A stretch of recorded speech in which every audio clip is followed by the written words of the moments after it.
I would like to show you another game from volume 1 of Purdy Fine Art of Chess Annotation.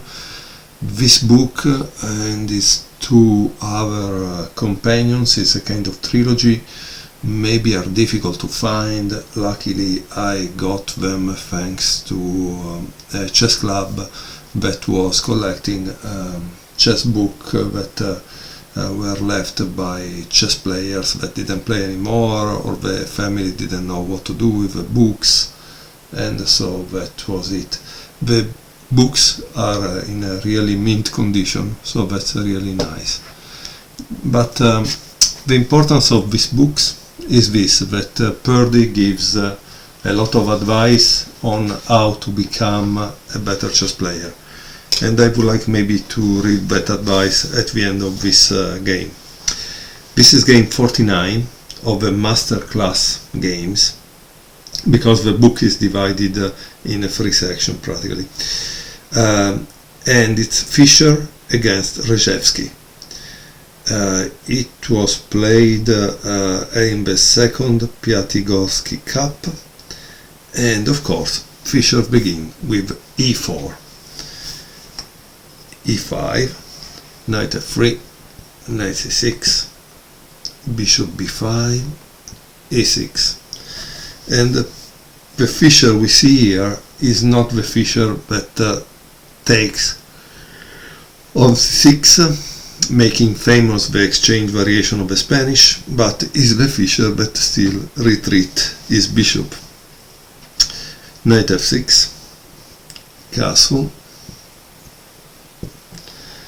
bishop e7, rook e1, b5, bishop b3, castle,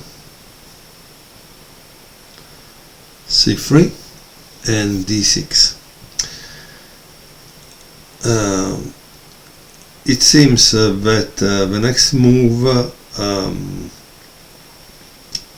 is not a move there is a lot of agreement, and instead up to here the moves could have been played with eyes shut because they are total theory. Okay, so after d6 there is h3, and now the famous black move that here it says knight d7. He says, when he used to annotate for Chess Life, Fischer described this as Keres' infantile variation. It has certainly not shown up better than the usual old Tarrasch move, which is knight a5. And some favor knight b8 for the same purpose, which is the advance of this pawn, okay?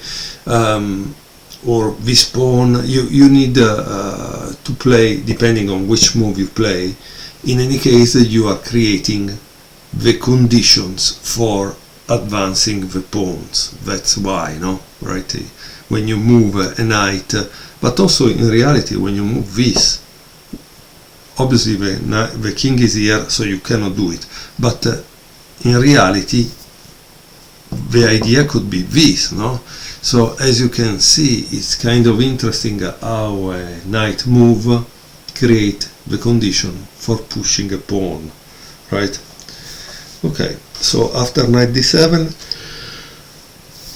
d4, knight b6, knight b d2, and of course now there is a possibility that could be bishop f6, but in reality in the game he played e takes d4. Yet this is dubious because it opens the c file, no, for white, and so that's why it's dubious. Okay, c takes d4, oops, d5, and now if you were white, what would you play? because again, you need to understand that not only sometimes you fight for the center, you fight also for avoiding that the opponent develop his pieces. If you think about it, now black needs to develop this, right? But where can he develop it? He cannot develop it here because there is this. So what are you going to do? What do you think black wants to do? Probably black wants to play it here once you take, right? Or once you push. And so would you let your opponent do that? Obviously not. So if it's obviously not the answer, what should white do to avoid that? Well, white played bishop c2, and so black has the only choice to put it here, because he cannot put it here or here, and here it's totally useless, right? So as you can see, it's a way to restrict the opponent already from when you think from the start, in a sense, because we are still in the opening. And now he plays e5 because he doesn't want to give black mobility and the fight against the isolated queen pawn. He wants to restrict black, and that's the move. Queen d7, targeting here, knight b3, and bishop f5. But now there is another great move. And you must understand, this is the greatness of Fischer. He really exchanged the pieces when he needed them for controlling some squares. He didn't follow dogmatically the idea of, oh, I don't want to exchange the bishop pair, or no. He would exchange everything if he would come into his advantage. Now, as you can see, because of this pawn that is being advanced, this is a great outpost for white. But you cannot go there because it would take, right? So you need to remove this piece from the board in order to be able to gain entrance in the enemy territory. And so what do you play as white? The move is bishop g5. No? Rook f e8. Obviously, as you can see, black is also a very good player. He is not wanting to give you that square for free, and he plays a move that would allow to avoid the exchange and continue to keep control. But obviously, again, the fate of that bishop was decided. Bishop takes e7, rook takes e7, and now, once again, you see how white control the game, no? And here you could say that white at strategic level has already won. Why? Because this backward pawn becomes the target. And so what do you play here if this becomes the target? The logical move, rook c1. Okay. Now follow a lot of moves without a comment. Knight b4, again knight c5, great move because it attacks the queen. Bishop takes e2, queen d2. This strangely has not been annotated, but I think this is a move that should have been given exclamation mark, right? Because you see, he attacked the defensive piece, the piece that is defending that, and this is still under the attack. So now black needed to answer, right, to this, but he cannot defend both, and so he obviously moved the queen away, but this knight goes down, and once the knight goes down, this must escape, right? Or something must be done. And so how do you keep the defense of this? That's the next point, because the white has clearly an attack on c7, right? Now, why it's important at that level, this kind of thing that maybe is just one pawn advantage, because the point is that in the end of Fischer, one pawn advantage, it's over. Why do I say that? Because even Botwinic was scared of Fischer and wrote something: you must not let him have any kind of advantage because he will convert it. And so they were all scared about that. But if he had a minimum advantage, he would know how to convert it. So black continue with a5, white goes back to c3, bishop g6, and now knight h4. Once more we see that Fischer is not afraid to put the knight on the rim if there is a reason, right? And once more, where does he go, this bishop? So as you can see, also black has this problem to try to keep the bishop. Knight a4, thinking, I get your outpost knight, and unfortunately it doesn't work like that, because it helps Fischer to do what? To double up. He wants to double up on this pawn, right? He wants to pile up all his pieces on this pawn. And so that's what happened. Queen b3, knight takes c5, and here again, obviously, this is the move, right? You cannot take with this pawn, you need to take with this rook, because this is the next target, this is the next target. So it's a great game that is teaching us a lot.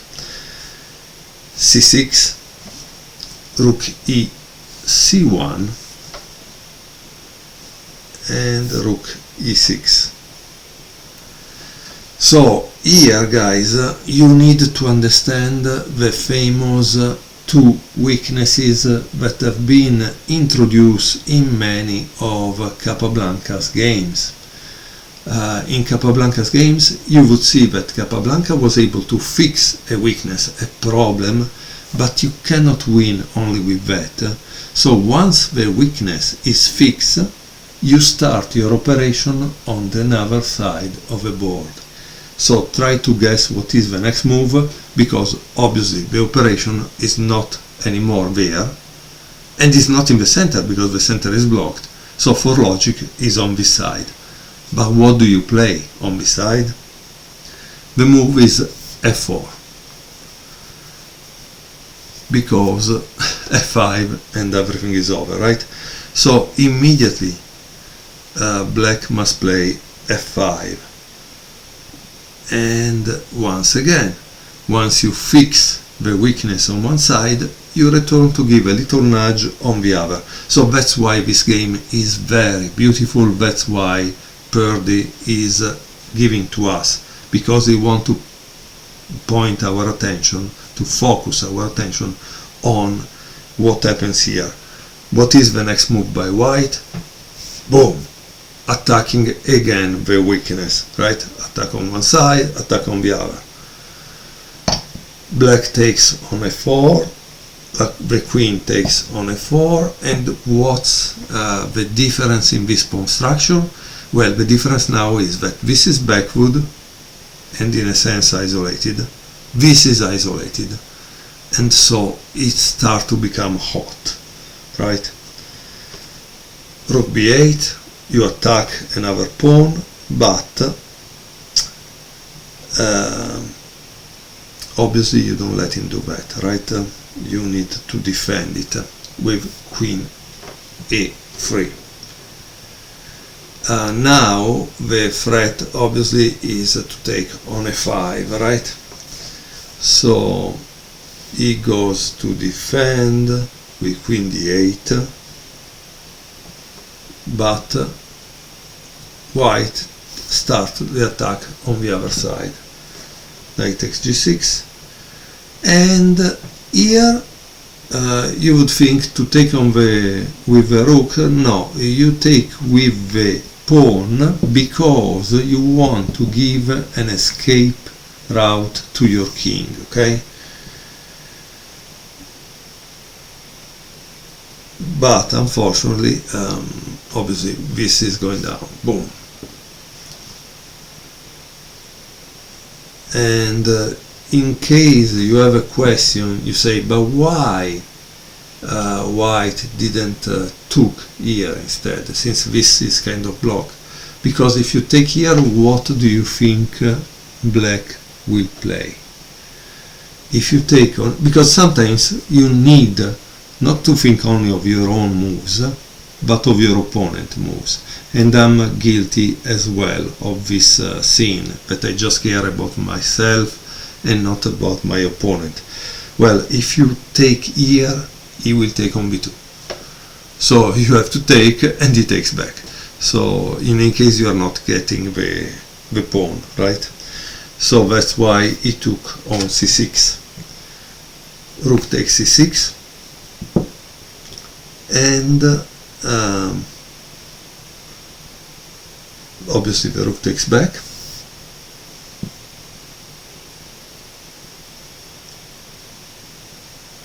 And now this is the problem when there are the queens over the board, because they create the possibility of perpetual check. Black played queen h4, and he says here, now a problem for white. Pawn plus, but some king trouble. So what does this mean is that Fischer had to calculate up to here, because if he didn't calculate, he wouldn't know if he would be able to stop the perpetual check, or all that he did was totally useless, because he wouldn't be able to win the game, right? So imagine how far he saw, because in this case I can tell you Fischer didn't let things to destiny or fate. He was really calculating far away. So what do you think is the next move by white? So the next move is rook takes g6. And this is a very, very important move, because you must not use this queen, move it around to try to avoid that problem, because otherwise that rook will enter in, right? Okay. And then of course here there is also an attack to the king, to the enemy king. So he played king h7, rook g5. That's interesting. That's very interesting. Here he plays rook b4.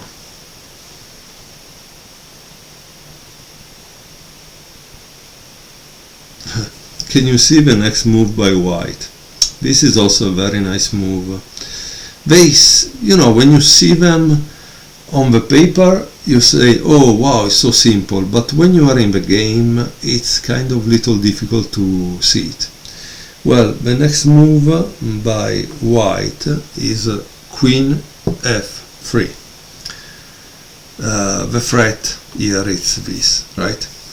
So black tries with king h6, but unfortunately there is a problem, right? What is the problem?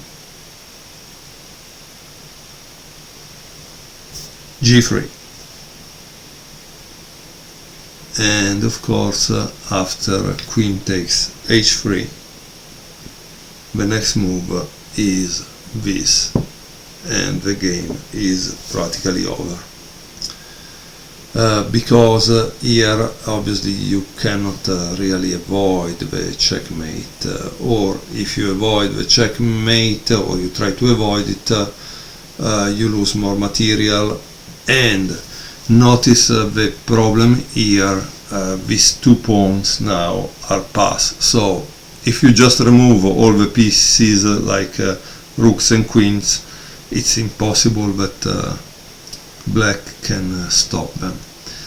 So I wanted to show you this great game from this book, because as we can see, Purdy has collected a lot of interesting games that are teaching us a lot, and that's the way it is, because you know, every year, especially now, there are thousands and thousands of games played.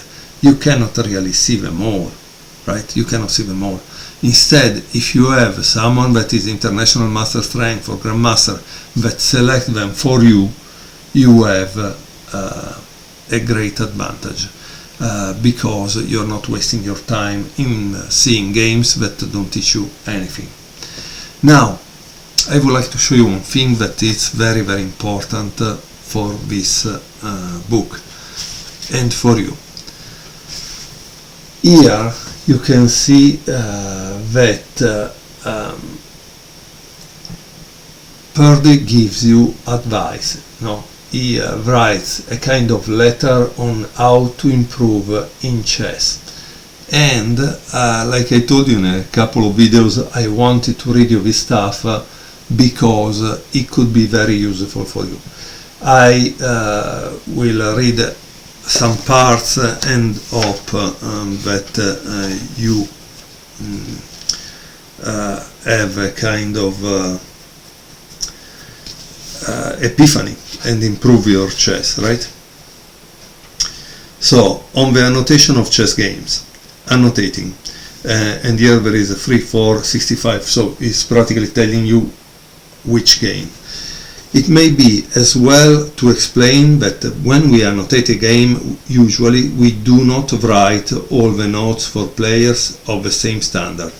Detailed notes on the opening are for advanced players and may well be ignored by learners. The same goes for complicated analysis, but some notes are explanatory and will usually help players of various strengths. A great mistake many players make is to feel disheartened if they don't understand fully every game they play over. This might take a book a game. If you understand some of a game, you are a gainer, and gradually you will find yourself understanding bigger slices. And here he writes, note on annotating. In a sense, almost every crossboard game of chess is a story of missed chances. When annotating, one cannot hope to spot them all, nor would the result be very entertaining if one could. The annotator does better to try to convey the ideas to the players, A mere recital of possible improvements on their play is not true annotation. How to improve. The best practice. The one infallible way to improve is by practice. But I don't mean just playing chess. That is certainly helpful, provided you record your games and go through them afterwards, trying to run your mistakes to earth. Still more if, in addition, you have a coach to go through them with you a third time. So you go over your games 2 or 3 times at least, okay? If by any chance you can afford coaching, this is by far the most valuable kind. Other kinds of coaching can be gotten from books and far more cheaply. And this is what I tell you. Because I mean, I played maybe these 3 books, $10. I don't remember what I paid, but it was not more than $10, and I got them immediately when I saw the price. and these books have like 300 games annotated by Purdy, and so I know that I did a great, a big deal, no? I had a great deal. Okay, so he says, but by practice I mean playing against champions. And here the thing come interesting. Any master will gladly play you at any time of the day or night, and moreover bring along 2 other masters to help you out. So can you imagine, guys? I don't know if you understand what he's saying, because this is the 1960s. There was no online playing, so you couldn't play with a champion. And also today I don't think they let you play against grandmasters very easily, also online, right? Here he says, they don't ask for fees or even refreshments. As a matter of fact, they may all be ghosts from the last century, but they will play none the worse for that. The masters who are there to help you do not interfere much. They leave you to study the position for yourself. When you make your move, however, one of them says, to your great delight, yes, just what I'd done. Or, more often than not, if you are a beginner, he will say politely, no doubt an excellent move. I had in mind rook to e2, but still. That is all this man will ever say, but you must immediately retract your own move and play ease. These chaps are very touchy underneath their old world courtesy. So you understand what he's telling you, right? He's telling you to play guess the move.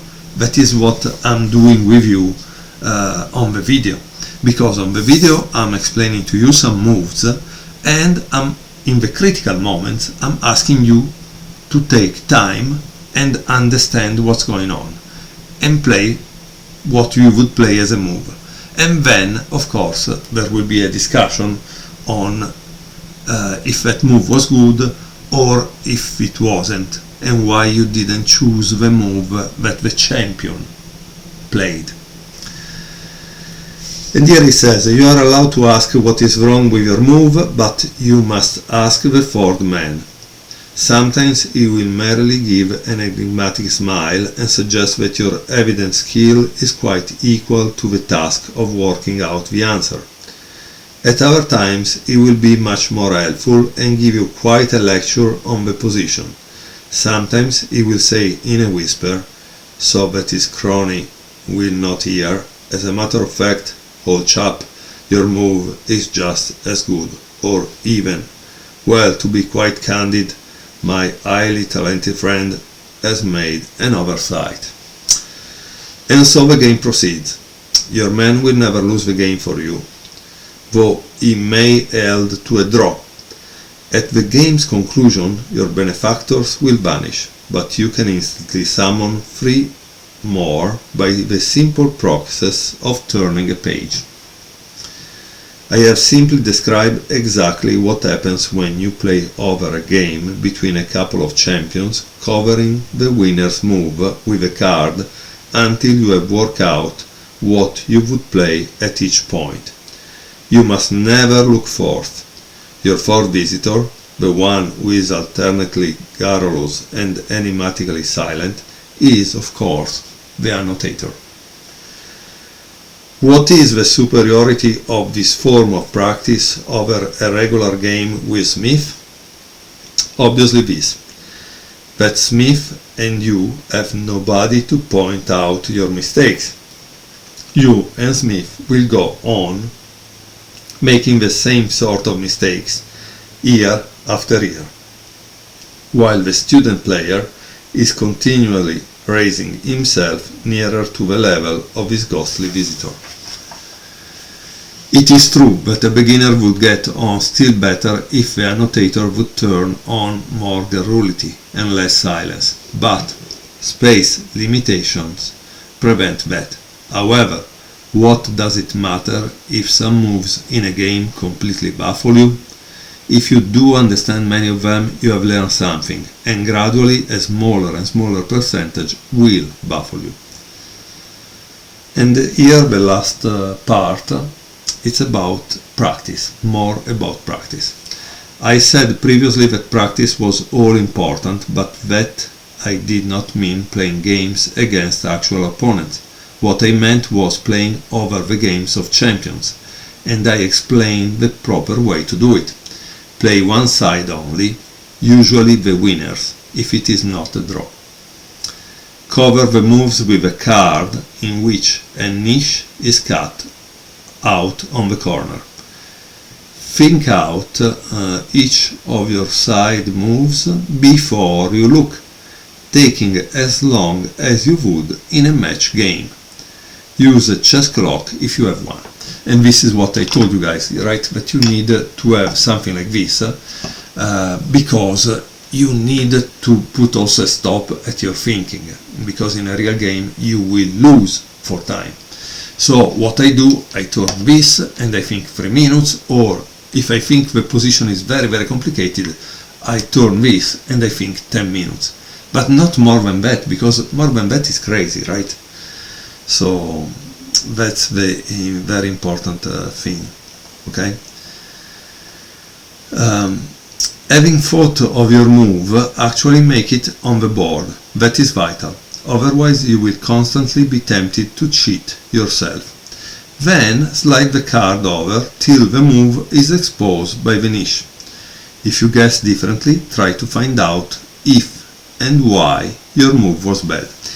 And at a certain point, guys, you need to do it by yourself, not using an engine, because if you use an engine, the engine is thinking for you, and so you will not learn anything, no? And then it says, if you guess differently, try to find out if and why your move was bad. Never let your eyes stray over an annotation beforehand. Look at some of the opponent's reply immediately. For one thing, it may assist you in discovering some fault in the move you yourself have made.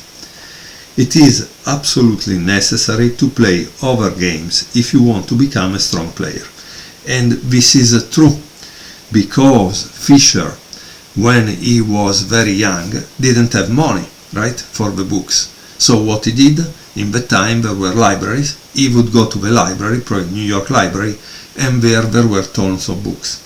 And notice, Fisher didn't have a chessboard, so imagine in which condition he was living. He was living like a pauper and trying to make the best out of it, right?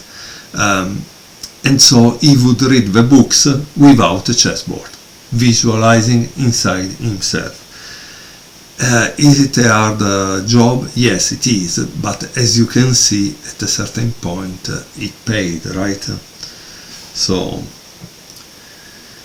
talented players have become champions without swatting openings, without frequent practice against live opponents, without indulging in correspondence play, without reading many books. But no one has ever become a champion without playing over plenty of fourth-class games. So guys, try to listen, because here is giving you a secret. Even Morphy had to learn that way. It is clear that in his youth he played over practically every game published in his day.